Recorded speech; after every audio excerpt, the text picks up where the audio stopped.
Water polo began its march to world popularity in England in May 1870. It was by a group of aquatic sportsmen who wished to create more interest in spectator water sports. After its exposure in Europe, water polo was introduced in America just before the end of the last century. We became the first foreign country to play this game. Although we were among the first to play the game, through the years we have fallen behind the Europeans. Our athletes have been the leaders in Olympic swimming and diving events for many years.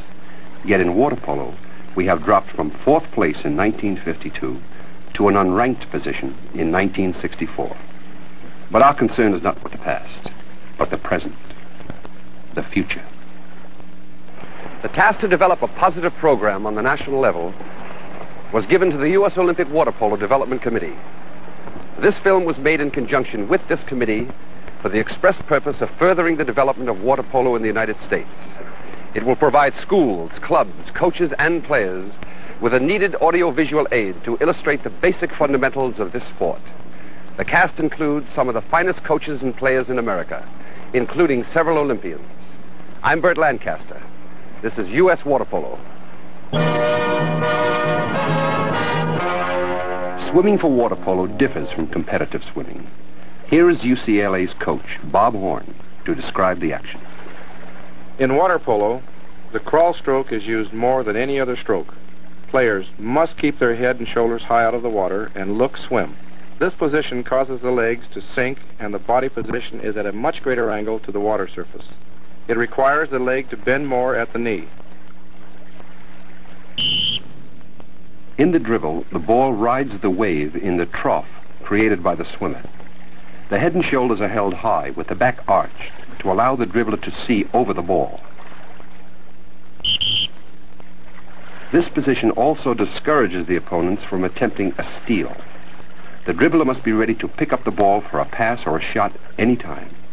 He must always know the positions of teammates and opponents. A player should be able to make various rapid changes in direction. One of the most important methods for doing this is hooking the ball. This technique is usually not emphasized enough.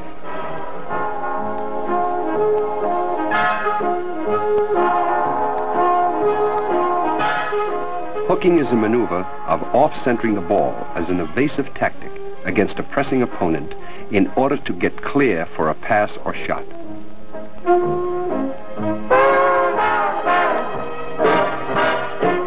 The guard has little chance to anticipate the direction of the hooking. The scoring techniques of the moving players must be adaptable to game situations. Here is former U.S. Olympic coach Euro Sari to describe them. This is called a straight shot. The body is high out of the water with the arm well clear of the surface.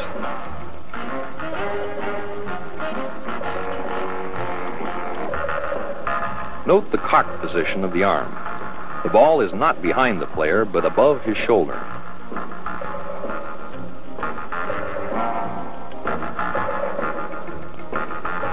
The arm fake is most effective when done from 1 to 3 times, depending on the time available. Note the short, quick movements of the arm.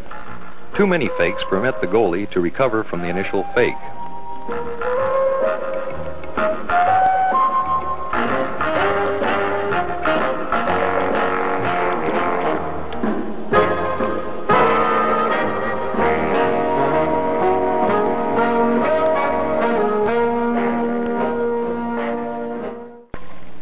The basis of good hold play is the ability to get free to shoot or pass.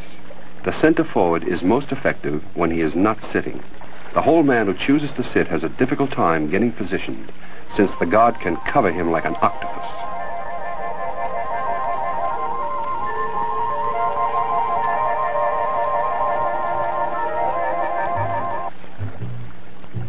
Shots demonstrated here are the swing shot,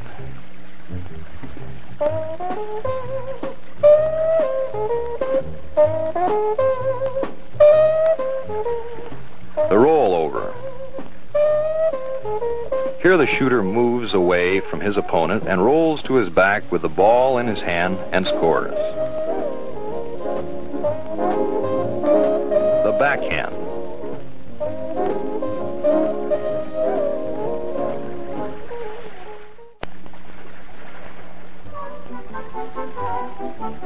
pull shot.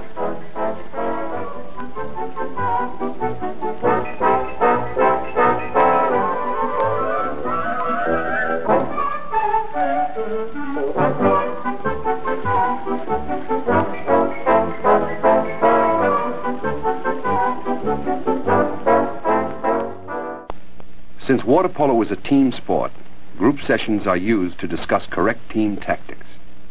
Here, Coach Monty Nitzkowski explains to the Olympic Development Camp players how to maintain the free man in a fast break. Here, gentlemen, we have the temporary extra man in a 6-on-5 situation. The key is to locate the man in scoring position before the defense can recover. Note the offensive lineup. They have taken a 3-3 position. Middle outside is penetrating with the ball. As the right outside guard moves to the attack, the ball goes to the free man on that side. He penetrates, and by moving into a better position, draws the guard off, and the pass is returned to the free middle man, who scores. Here now is a similar situation, but handled somewhat differently and against a much stronger defense. The offense is 3-3 in an extra man situation. It takes more passing to develop the right shot. Since the man on the right post is left-handed, he remains an effective scoring threat requiring a switch. The switch is on, forcing the ball back to the open middle man, who scores. These were some of the fundamentals. They should be known by every coach and mastered by every player in order to achieve a higher standard. Now the torch is passed on to you to be carried forward, perhaps to a gold medal in the 1968 Olympics. We supporters of the American amateur athletic movements wish you the very best. Good luck to all of you.